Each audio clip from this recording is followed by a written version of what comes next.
জাতীয় বিশ্ববিদ্যালয়ের 2023-24 শিক্ষাবর্ষের degree pass কোর্সের ভর্তির আবেদন শেষ হয়ে গেছে। আর কয়েকদিনের মধ্যেই তোমাদের ডিগ্রি ভর্তির প্রথম মেধা তালিকার ফলাফল প্রকাশ করা হবে। তো প্রথম মেধা তালিকার ফলাফল যখন প্রকাশ করবে, কিভাবে তোমরা ফলাফল দেখবে বা জানতে পারবে, আজকের এই ভিডিওতে তোমাদেরকে জানাবো। তাই সম্পূর্ণ ভিডিওটি দেখা প্রত্যেকের জন্যই অধিক গুরুত্বপূর্ণ। চলো শুরু করা যাক। দেখো, দুইভাবে ফলাফল দেখা যায়। মূলত SMS এর মাধ্যমে রেজাল্ট দেখা যায় এবং ওয়েবসাইটের মাধ্যমে রেজাল্ট দেখা যায়। যেদিন ফলাফল প্রকাশ করবে ওই দিন বিকাল 4টার পরে গিয়ে তোমরা SMS এবং ওয়েবসাইটে উভয় ফলাফল দেখতে পারবে। তো SMS এ কীভাবে দেখতে হয় সেটি আগে জেনে নিই। SMS এ দেখার জন্য তোমার মোবাইলের মেসেজ অপশনে যেতে হবে এবং তোমাকে লিখতে হবে NU, এরপর স্পেস দিতে হবে, অর্থাৎ একটু ফাঁকা করতে হবে। এরপরে ATDG, আবারও স্পেস দিতে হবে।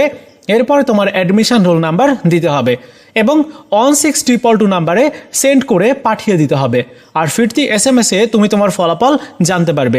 স্ক্রিনে হয়তো দেখতে পাচ্ছ, ঠিক এভাবে তোমাকে লিখতে হবে NU স্পেস ATDG স্পেস তারপর তোমার অ্যাডমিশন রোল এবং 16222 নাম্বারে সেন্ড করে পাঠিয়ে দিতে হবে। মনে রাখতে হবে তোমার মোবাইলের অ্যাকাউন্টে যথেষ্ট পরিমাণ ব্যালেন্সও থাকতে হবে, কারণ রেজাল্ট দেখার জন্য অবশ্যই মূল অ্যাকাউন্টে অর্থাৎ মূল ব্যালেন্সে তোমার টাকা থাকতে হবে।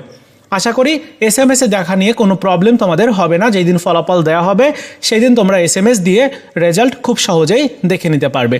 এবার চলো ওয়েবসাইটে কিভাবে ফলাফল দেখতে হয় সেই পদ্ধতিটা দেখে নেওয়া যাক। ওয়েবসাইট থেকে ফলাফল দেখার জন্য গুগলে চলে আসবে। সার্চ বারে সার্চ করবে NU অ্যাডমিশন।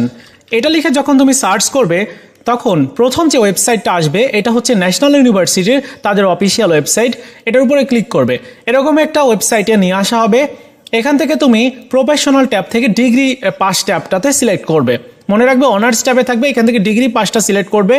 এবার ডিগ্রি পাস, এটা নিচের দিকে degree pass applicants log in click here, এই যে অপশনটা দেখতে পাচ্ছ এইটার উপরে ক্লিক করে দিতে হবে। এরপরে কিছুক্ষণের মধ্যেই তোমার application roll number pin number দেওয়ার অপশন চলে আসবে। এখানে তোমার অ্যাপ্লিকেশন রোল নাম্বার এবং পিন নাম্বার এভাবে দিয়ে দিবে। এরপরে তুমি লগ ইন করবে। লগ ইন করার পরে তোমার প্রোফাইলে লগ ইন হবে এবং তুমি ঠিক এভাবে দেখতে পারবে। যদি সিলেক্টেড হয়ে থাকো তাহলে তোমাকে দেখানো হবে কংগ্রাচুলেশন, ইউ আর অ্যাসাইন্ড। তোমার কোর্সের নাম থাকবে, অর্থাৎ BA পাস কোর্স নাকি BSS নাকি BBS, কোনটাতে তুমি সুযোগ পেয়েছো সেই কোর্সের নাম থাকবে।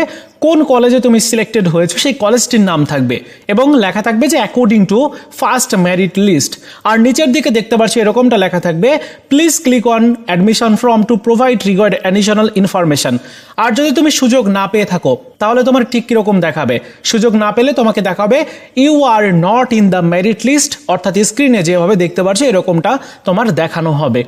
অর্থাৎ ফলাফল দেখার দুইটা নিয়ম, একটা হচ্ছে SMS এর মাধ্যমে, আরেকটি হচ্ছে ওয়েবসাইটের মাধ্যমে। যেদিন ফলাফল দিবে ওই দিন ওয়েবসাইট খুব প্রেশার পড়বে ওয়েবসাইটে, ওয়েবসাইট থেকে দেখা যাবে না ফলাফল, এই জন্য SMS এ তখন তোমাদেরকে দেখতে হবে। আর বলে রাখছি যে এখনও ফলাফল দেওয়া হয় নাই। তোমরা যারা এখন এসে ট্রাই করবে বারবার যে ফলাফল আমি পেলাম না কেন, আসলে এখনও ফলাফল দেয়নি।